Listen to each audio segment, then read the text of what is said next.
সুপ্রিয় দর্শক, আসসালামু আলাইকুম। আপনাদের সবাইকে স্বাগত জানাচ্ছি এখনকার আলোচনায়। আপনাদের সঙ্গে আছি আমি সিরাজুল ইসলাম। দর্শক, মার্কিন সেনাদের জন্য কালো রাত্রি ঘোষণা করেছিল গতকাল আইআরজিসি। তারা কুয়েতে ব্যাপক হামলা চালিয়েছে। ব্যাপক, যে হামলার মধ্য দিয়ে মনে হচ্ছে কুয়েত থেকে মার্কিন সেনাদেরকে একেবারে বিতাড়িত করার জন্য তারা চরমতম অভিযান শুরু করেছে। এদিকে জর্দানে ইরানের হামলায় নতুন করে মার্কিন সেনা নিহত হয়েছে এবং একটি F-15 যুদ্ধবিমান ধ্বংস হয়েছে। মার্কিন প্রভাবশালী গণমাধ্যম CNN আজকে রিপোর্ট করেছে, গত 9 জুলাই থেকে শুরু হওয়া সংঘর্ষে এ পর্যন্ত প্রায় 100-র মতো মার্কিন সেনা আহত হয়েছে। CNN আহতের কথা বলেছে। প্রশ্ন হচ্ছে যে নিহত তো হয়েছে 4 জনে, তো পরিষ্কার, আরও কতজন নিহত হয়েছে সেটা একটা ব্যাপার।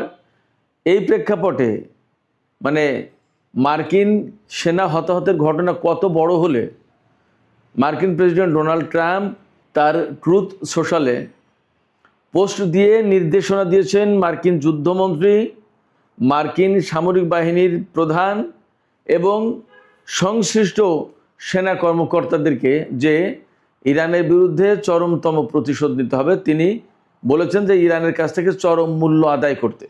পরিস্থিতি কোন পর্যায়ে গেলে ডোনাল্ড ট্রাম্প এই নির্দেশনা দেন? এদিকে মার্কিন প্রেসিডেন্টের এই চরম হুঁশিয়ারির পরেও ইরান বলছে তাদের লক্ষ্য অর্জন না হওয়া পর্যন্ত যুদ্ধ থামাবে না এবং আরও বেশি ক্ষেপণাস্ত্র ও ড্রোন হামলার শিকার হওয়ার জন্য মার্কিন সামরিক বাহিনীকে আহ্বান জানিয়েছে ইরান। অর্থাৎ তারা বলেছে যে আরও ড্রোন এবং বড় ভারী ক্ষেপণাস্ত্র হামলা হবে, তার জন্য প্রস্তুত থাকো। এদিকে হরমুজ প্রণালীতে গত রাতেও অন্তত 2টি জাহাজে হামলার ঘটনা ঘটেছে এবং একটি জাহাজে তো প্রচণ্ডভাবে আগুন ধরে গিয়েছিল। ইরানি সামরিক বাহিনীর মুখপাত্র ব্রিগেডিয়ার জেনারেল আকরাম মানিয়া তিনি বলেছেন, এটা কোনো আবেগ নয়, বাস্তবতা এবং অভিজ্ঞতার ভিত্তিতে আমরা মনে করি যে যুদ্ধ চূড়ান্ত লক্ষ্য অর্জিত না হওয়া পর্যন্ত কোনো আলোচনা নেই, কোনো অবসান নেই। এপাশে ইরান এবং আমেরিকার মধ্যে নতুন করে কূটনৈতিক আলোচনা শুরুর জন্য যে সমস্ত দেশ মধ্যস্থতা করেছিল, কাতার, পাকিস্তান, তুরস্ক, তারা সম্মিলিতভাবে প্রস্তাব দিয়েছে এবং ইরান বলছে তারা এ সমস্ত নিয়ে এখন আসলে ভাবছে না। ইরানি সংসদের স্পিকার বাকের কলিবফ তিনি বলেছেন, একদিকে তারা আমাদেরকে হুমকি দিচ্ছে, আমাদের উপরে যুদ্ধ চাপিয়ে দিচ্ছে, বিমান এবং ক্ষেপণাস্ত্র জড়ো করছে নতুন করে, আর একদিকে আমাদেরকে যুদ্ধবিরতির কথা বলছে। এই চালাক চাতুরি আমরা বুঝি, এ দিয়ে আমাদেরকে বোকা বানানো আর যাবে না। এদিকে হরমুজ প্রণালী, ইরানের সাথে আমেরিকার চরম উত্তেজনা, ব্যাপক সামরিক সংঘর্ষের পরেও আন্তর্জাতিক বাজারে তেলের দাম প্রায় $1 কমেছে ব্যারেল প্রতি। তার কারণ কি জানেন? তার কারণ হচ্ছে মধ্যস্থতাকারীরা ইরান এবং আমেরিকাকে প্রস্তাব দিয়েছে অন্তত 10 দিনের জন্য যুদ্ধবিরতি করতে, যাতে আবার কূটনৈতিক প্রক্রিয়ায় ফিরে আসা যায়। এই কথাতেই কিন্তু ইরানের পক্ষ থেকে ইতিবাচক সাড়া নেই। এ প্রেক্ষাপটে অবশ্যই এ প্রশ্ন আসছে, আসলে তেলের দাম সাময়িকভাবে কমলেও আরও অনেক বেশি বেড়ে যায় কিনা। কারণ ইয়েমেন সৌদি আরবের উপর বাব আল মানদেব প্রণালীতে নৌ অবরোধ আরোপ করেছে। এই ব্যাপারে সৌদি আরব এবং তার মিত্ররা কি বলছে ইত্যাদি নানান বিষয়ে আজকে ভিডিওতে আমি বিস্তারিত কথা বলার চেষ্টা করব। আশা করি আপনারা শেষ পর্যন্ত সঙ্গে থাকবেন এবং ভিডিওটি আপনাদের ভালো লাগবে। ভিডিও যদি ভালো লাগে তাহলে লাইক, কমেন্ট, শেয়ার করবেন এবং আমাদের সাথেই থাকবেন। সুপ্রিয় দর্শক, চলুন বিস্তারিত আলোচনায় চলে যাই। সর্বপ্রথমে বলি, ইরানের সামরিক বাহিনী বিশেষ করে আইআরজিসি গত রাতে ঘোষণা করেছিল গত রাত মার্কিন সামরিক বাহিনীর জন্য কালো রাত্রি। কারণ কি? কারণ হচ্ছে তারা কুয়েতের সামরিক ঘাঁটিগুলোতে, অন্তত 3টা সামরিক ঘাঁটিতে দফায় দফায় হামলা চালিয়েছে এবং সেখানে কি কি ধ্বংস করেছে।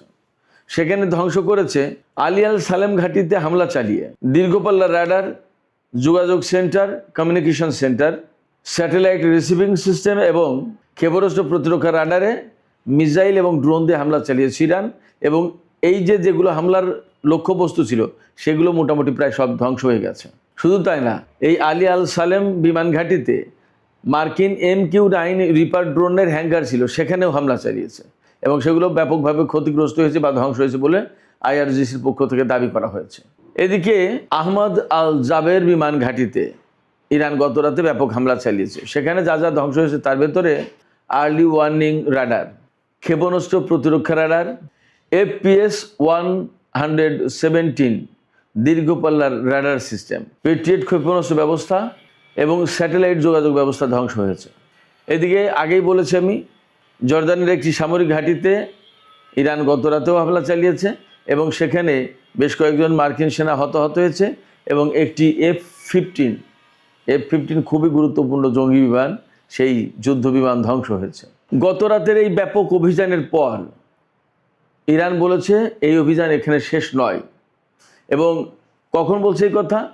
যখন কাতার, পাকিস্তান, তুরস্ক এদের পক্ষ থেকে প্রস্তাব দেওয়া হচ্ছে বা দেওয়া হয়েছে যে অন্তত 10 দিনের জন্য এই যুদ্ধ বিরতি করা হোক, তখন ইরান বলছে যে যুদ্ধ শেষ করার তো কোনো কারণই নেই, বরং আরও বড় এবং বিস্তৃত পরিসরে আমেরিকার বিরুদ্ধে অভিযান চালানো হবে।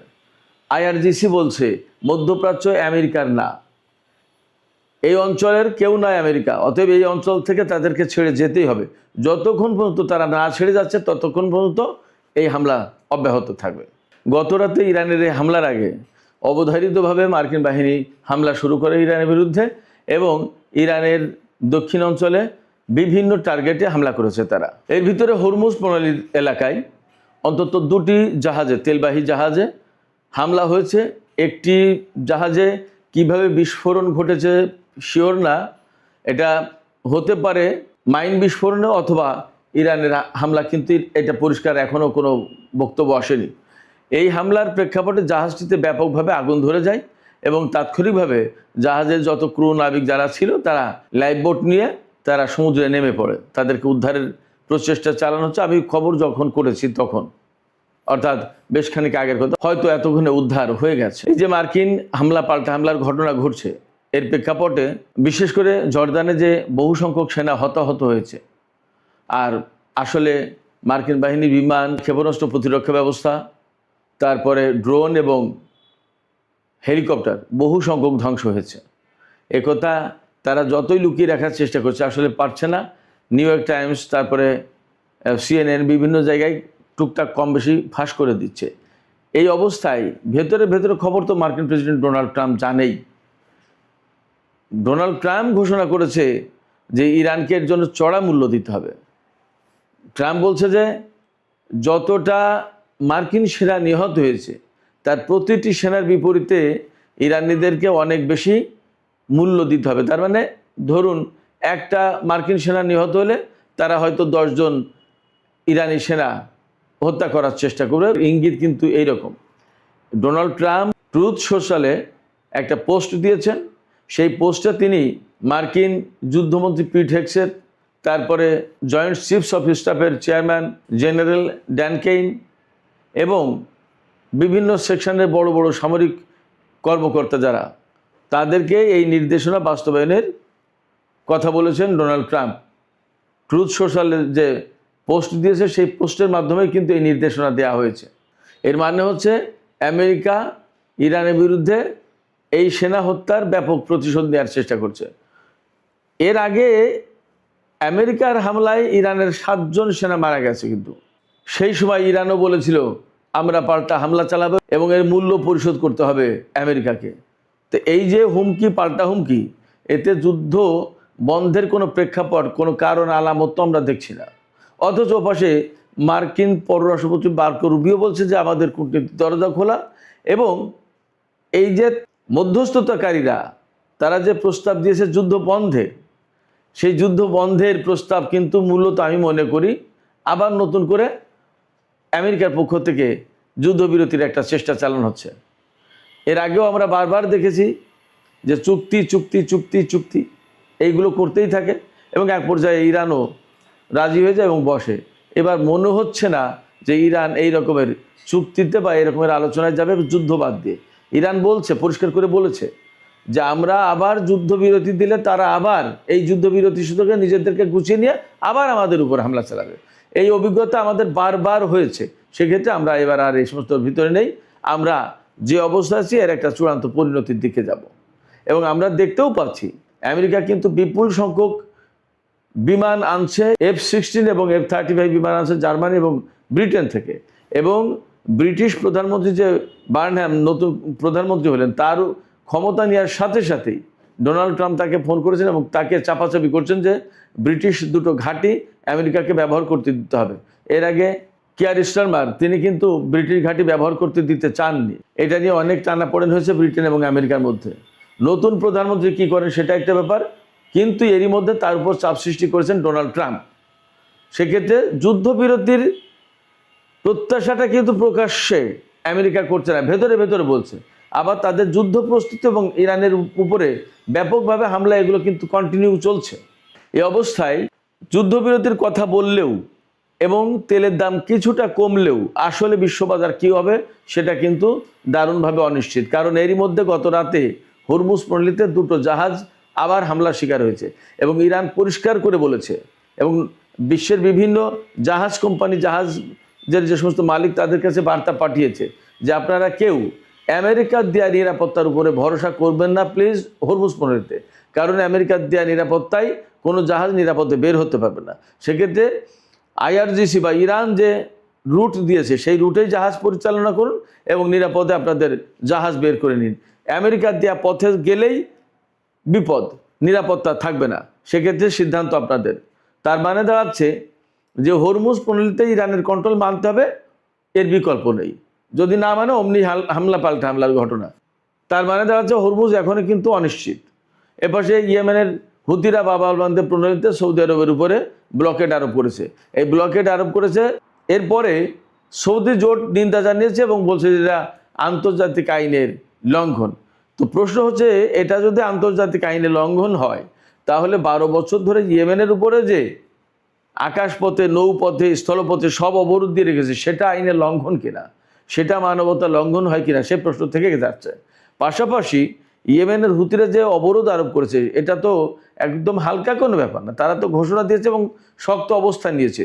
এই শক্ত অবস্থান এড়িয়ে যদি বাব আল মানদেব প্রণালী পার হতে হয় সৌদি আরবের জাহাজকে, তাহলে সেখানে তো হুতিরা হামলা চালাবে এবং তারা ক্রুজ ক্ষেপণাস্ত্র নিয়ে রেডি। তাহলে সৌদি আরবের জাহাজের নিরাপত্তা থাকবে কোথায়, দেবে কোথায়, সৌদি তেল বের হবে কি করে? যদি তাই না হয় তাহলে তেলের বাজার রিয়েলি এখন যে $1 মতো কমলো, কিন্তু প্রকৃতপক্ষে $1 কমবে কিনা সন্দেহ আছে, কতটুকু বাড়ে সেটাই প্রশ্ন। এবং ইরানের পক্ষ থেকে একদম পরিষ্কার বক্তব্য, বিশেষ করে সেনাবাহিনীর পক্ষ থেকে, যে যুদ্ধ আর কোনো মতেই ওই কূটনৈতিক আলোচনার নামে আর বন্ধ করা হবে না। কারণ যতবার কূটনৈতিক আলোচনার নামে আমেরিকা যুদ্ধবিরতির কথা বলেছে এবং আমরা রাজি হয়েছি, ততবার তারা নিজেদেরকে গুছিয়ে নিয়ে আমাদের উপর হামলা চালিয়েছে। এখান থেকে আরেকটা জিনিস আমি বলে শেষ করি, ইরানের হামলায় আমেরিকার ব্যাপক ক্ষয়ক্ষতি হচ্ছে বলেই পরিষ্কার হচ্ছে। তা না হলে কিন্তু আমেরিকা এই মুহূর্তে কোনো মতে আবার নতুন করে যুদ্ধবিরতির কথা বলতো না। যখনই তারা খুব চাপে পড়ে যায়, বিপদে পড়ে যায়, তখনই তারা যুদ্ধবিরতির কথা বলে। সেক্ষেত্রে এখনও আমার ধারণা যে আমেরিকা মারাত্মক রকমের চাপে পড়েছে এবং কিছু কিছু আলামত আমি আপনাদেরকে বলি, এর আগেও বলেছি আজকেও বলি। কুয়েতে গত রাতে যে কালো রাত্রি ঘোষণা করে যে হামলা চালিয়েছে, আসলে মার্কিন সামরিক বাহিনীর এখানকার যত সিস্টেম এগুলো প্রায় শেষ হয়ে গেছে, এর আগেও তো করেছে।